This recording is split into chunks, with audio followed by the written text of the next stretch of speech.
Well, good morning, everybody. It's about 7:30 in the morning on 4th of July, 2013. I've just arrived here at Hood Field. This is me. Hi there. And I'm waiting for the fog to burn off. I'm not sure if you can see the fog in the, well, looks like it's kind of burning off.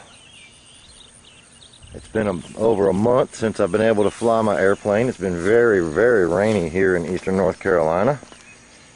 Let's walk over and take a look at the airplane.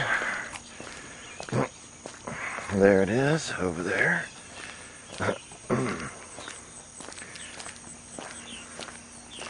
The field is a little wet. The last time I was out here, I pulled a giant bird's nest out of my oil cooler.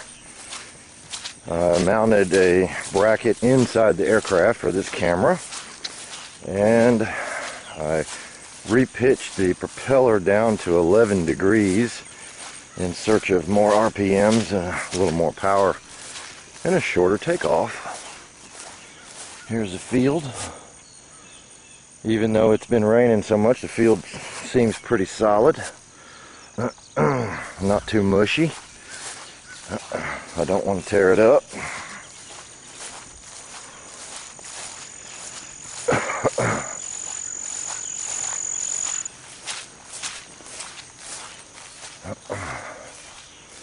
And there we are.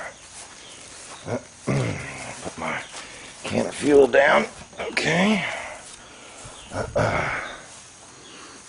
There it is, the CH701.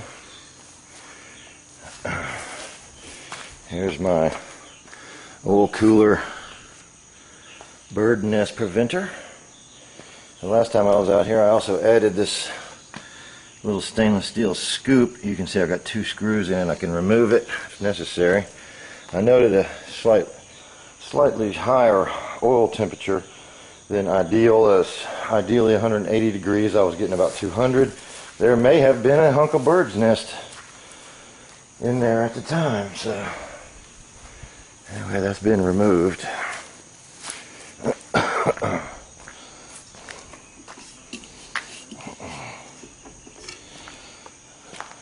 This aircraft has the Viking Honda engine in it.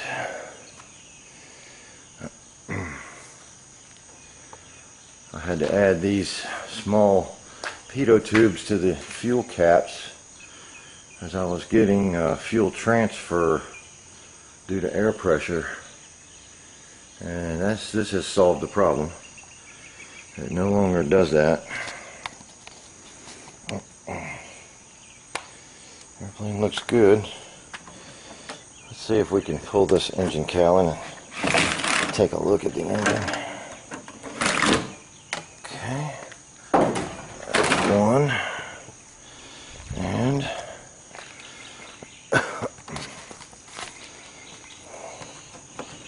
okay, pull this pin right out here. Okay, there's 2. And I just usually set them right up there. And I'll go ahead and just pull this cowling right off.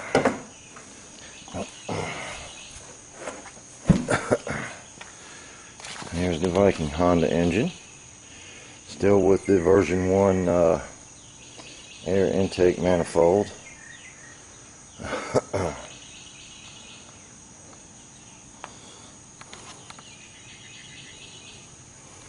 This is my replacement alternator. The original alternator went bad pretty quickly.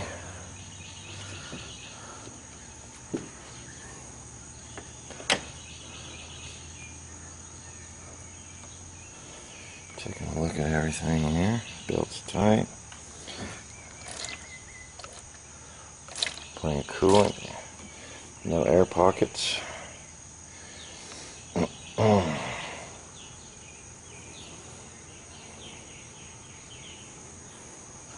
Take a look at the oil level.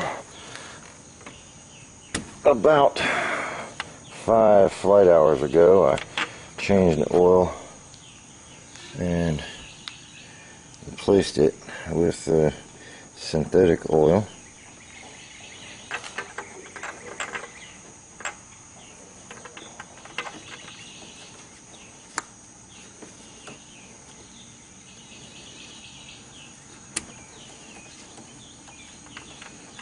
Make sure that that rubber O-ring is seated. It is. Okay.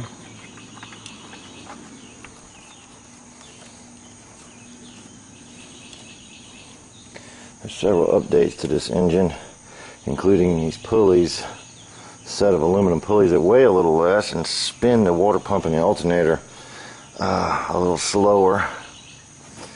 And there's also an update to this oil tank that gives you a dipstick. You can see here I put a oil air separator in. If you check my blog on zenith.aero, Stephen Wynn, you can see the inside of that. Basically it's a swirl chamber, and it doesn't catch all of the oil vapors. Some of the oil vapors comes out the bottom, as you can see from looking at the strut. I'm still getting a little bit of oil out of it, but it catches most of it. Here's the radiator inlet. It looks pretty good. Landing light assembly is plugged in. Not that I need it today. All the mounts look good. Fuel hoses look good. Alright, I'm going to sign off for now. Get the airplane untied. Okay. Now we're in the aircraft. And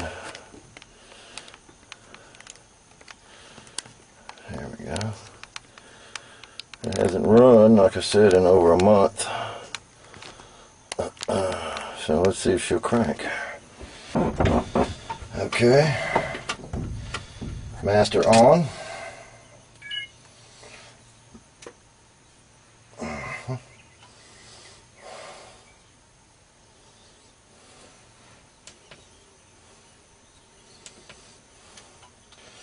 And we'll bring up Wing X Pro. Alright, looks like we got 11.3 volts. That's pretty close to a low battery, but let's see what happens. Okay, we got fuel pressure.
Okay, well, I'm not sure how much of that was captured, but there it is. We're back.